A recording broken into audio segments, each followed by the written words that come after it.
Oplan galugad sana ang operasyon ng PNP Malabon o paghahanap ng mga suspect sa iba't ibang krimen. Pero ang sumalubong sa kanila, mag-asawang nagtatalo. Mrs., 3 araw ng bugbog sarado kay Mister. 23 years na nagsasama. Simula po pagsasama natin, wala pang isang buwan. Wala pang isang taon, sinasaktan mo na ako. Halos ilang taon. Umiga siya ng tawad sa'yo.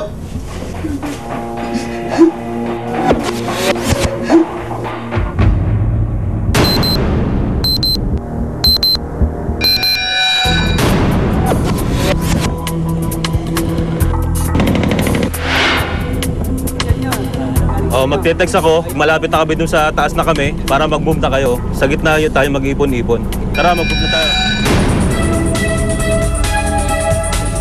Binanat yung Oplan Galugad, bandang alas 9 ng gabi sa Barangay Catmon, Malabon City para sa mga batang na dapat na sa kanilang mga tahanan at nagpapahinga, natutulog.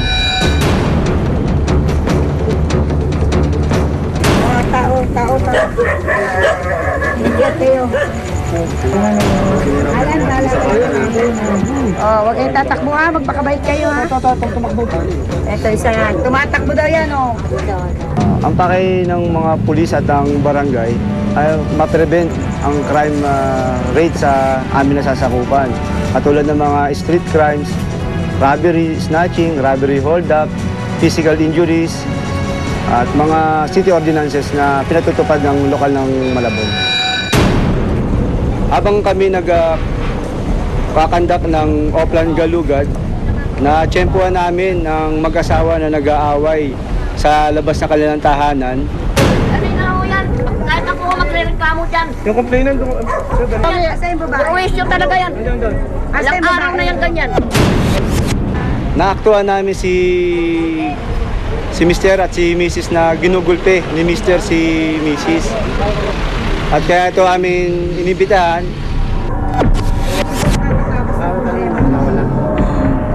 Isang bipat pa nga. Kasi nanay ka muna. Kaya nga, hindi mo na nga kaya. Isang bipat. Tapos ayaw mo pang mag-ano.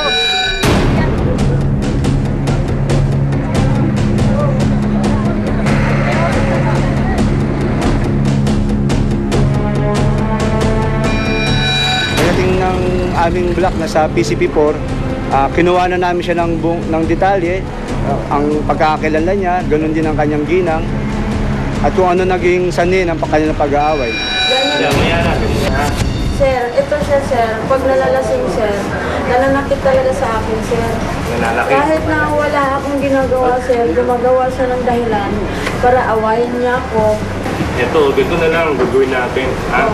I-refer ko sa investigation sa women's protection. Eh ngayon sir, may reklamo mo siya ng maayos. Ano mo ginawa sa kanya? Ano naman dahilan? Alam mo sir, may akong tawad sa inyo po. Kasi po, sir, ito nga. Siya may asawa. Dati na yun, dapat dati na yun, wala na yun. kaya nga sabi ko nga sir, Ginusto mo na siya dati eh. na yun, nangyari sa buhay ko, hindi nakasama sa buhay natin. Matapos po yun noon ay dinala namin siya sa Pagamutang Bayan ng Malabon para makuha na ng medical verification ng suspect, ganun din yung kanyang misis para sa kanyang medical legal. Na lumabas na positibong sinaktan niya yung kanyang asawa. Nagtamo siya ng iba-ibang galos at sugat sa kanyang katawan. At base rin po sa medical verification na inisyu ng Pagamutang Bayan ng Malabon, na positibo siya sa alcoholic breath.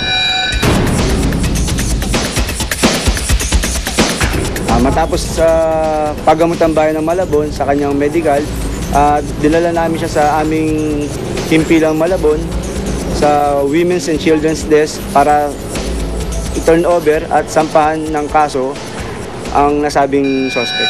23 years na nagsasama. Simula po pagsasama natin, wala pang isang buwan. Wala pang isang taon, sinasaktan mo na ako. Halos ilang taon. Umiga siya ng tawad sa'yo. Iiyak ka na lang. Hindi ba sabi ko sa'yo, pag ito bang ulitin mo sa akin, magpasensyahan tayo. Alam mo, sa totoo lang, hindi ako nagpapahamak sa iyo, ha? Hindi ako nagpapahamak. Ginagulpe mo ako, pangatlong araw na ngayon. Hindi ako tumawag ng barangay, hindi ako tumawag ng pulis. Pangalawang beses na punta ni Mrs. sa pambububog ng kanyang mister. Sanhi daw ito ng hindi sila magkaanak. At ganoon din sa Kalasangan, kada umuwi ng bahay. Tapos niya na ako sinuntok sa ulo. Tapos hinawakan niya yung buhok ko. Hinaltak niya ako papuntang higaan. Binalibag niya ako doon. Ang ginawa ko, kaya hindi ko alam kung anong isusunod niya sa akin. Umupo ako, gumapang ako, lalabas ako, hingi ako sa klolo. Kaya wala na, nanglilisik ng mata niya eh. Ginawa ng investigadora natin sa women's, kinausap ng investigadora si Pioto Pabon, si Ginang, kung ano ang kanyang desisyon, kung ito'y sasampahan ba o patatawarin, at nagdesisyon si Mrs. na kasuhan ang kanyang asawa. Baba ka na! Huwag ka nang magpasaway dyan. Baka mahulog ka pa. Baba na, mahulog ka kaya. Dahan-dahan lang. Arnold. Uy. Ano ka sa akin, ha? Uy. Tulungan ko.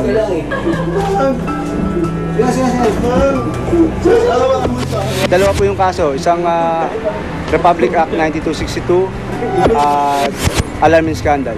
Alarming scandal ay paglikha o gulo sa isang lugar na naging sanhi ng alarma sa kapaligiran at kapitbahay. Kaya niya sa 9262, 60,000 at maaari makulong ng 6 na buwan pataas. Sa alarming scandal, magmumulta siya ng 2,000 piso at 10 araw na pagkakakulong.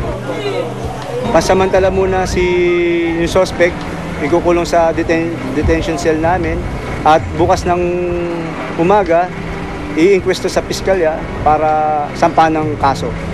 Hindi ko sinasaktan niya. Umiyak lang ako ng tawa sa kanya. Ako umiyak ko sa kanya, umiyak ako sa lolo. Umiyak ko sa kanya. Pero tamang alak lang yun eh. Pero bukas, kung wala yan, pagsisiya ko ginagawa. Naisipan ko na ngayon, wala rin mangyari. Kung siya, patawarin ko siya. Kaya ginagawa niya na nangyari na sa kanya, ulitin pa rin niya yun. Kaya ang akin lang talaga na, ituloy ko na lang para makapag-isip siya na kung ilang taon man siya.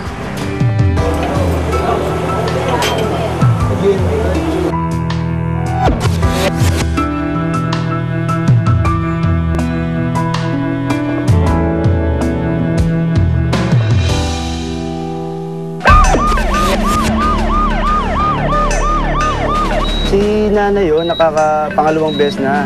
Dahil yung unang panggugulpi sa kanya, hindi siya nakapagreklamo dahil ang katiwiran niya, wala daw siyang pera, pampagamot at pambayad sa piskalya o sa filing fee. Libre naman po ang lahat, tutulungan sila ng barangay, ganun din ang kapulisan.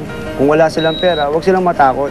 Ang tanging gagawin lang nila, lakas loob silang pumunta sa barangay o sa pulisya, tutulungan sila. Sa mga kapitbahay natin dyan, huwag kayong magbulag-bulagan. Tulungan natin ang mga kapitbahay natin na naaapi, ginugulpi ng asawa nila. Lalapit sila sa barangay o sa pulisya at aaksyonan agad ito. Mga igan, maraming salamat sa patuloy niyong pagsubaybay sa aming programa. Hanggang sa susunod na Huwebes, ako naman Arnold Gravio. Ito ang Rescue.